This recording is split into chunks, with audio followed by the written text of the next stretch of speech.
Olá, tudo bem? Eu sou o professor Alberto Veras e o tema da nossa aula de hoje aborda as noções gerais de responsabilidade civil. Como já estudamos, a noção jurídica de responsabilidade pressupõe a atividade danosa de alguém que viola uma norma jurídica pré-existente, subordinando-se dessa forma às consequências do seu ato, fazendo surgir a obrigação de reparar.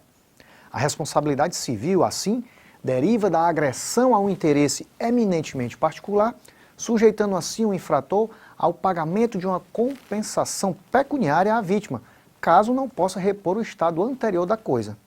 Assim, na responsabilidade civil, o interesse diretamente lesado é o privado. O prejudicado poderá pleitear ou não a reparação. Qualquer ação ou omissão pode gerar responsabilidade civil, desde que viole direito e cause prejuízo a outrem. Outra característica da responsabilidade civil é que esta é patrimonial. É o patrimônio do devedor que responde por suas obrigações. Quais os elementos formadores da responsabilidade civil, professor?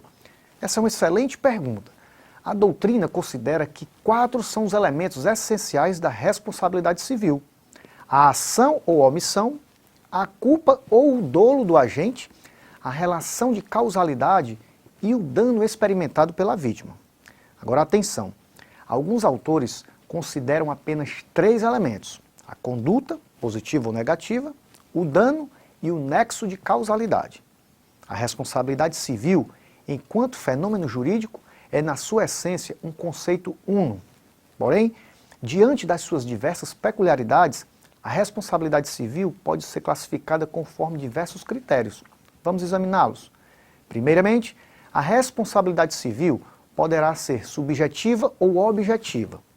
A responsabilidade civil subjetiva decorre de dano causado em função de ato doloso ou culposo.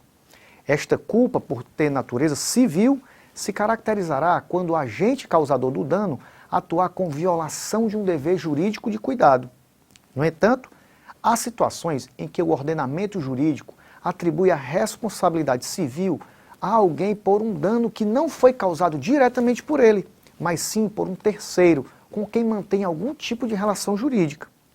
Na responsabilidade civil objetiva, o dolo ou a culpa na conduta do agente causador do dano é juridicamente irrelevante, pois somente com o elo de causalidade entre o dano e a conduta do agente responsável surge o dever de indenizar. A segunda classificação, tendo como critério a natureza da norma jurídica violada pelo agente causador do dano, classifica a responsabilidade civil em contratual e extracontratual.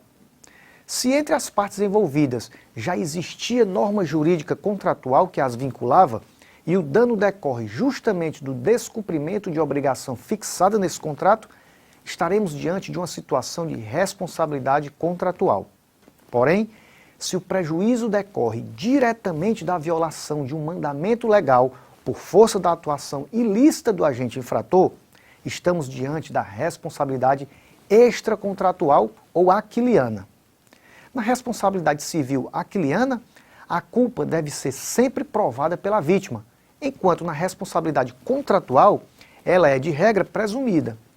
Apresentada a classificação, devemos nos perguntar: qual a função da responsabilidade civil? São 3 as funções da reparação civil. Função compensatória do dano à vítima, repondo as coisas no estado em que se encontravam antes.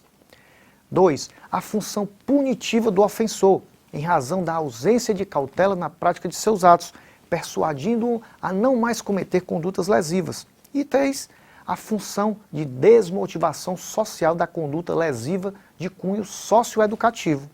Assim, alcança-se por via indireta a própria sociedade, restabelecendo-se o equilíbrio e a segurança desejados pelo direito.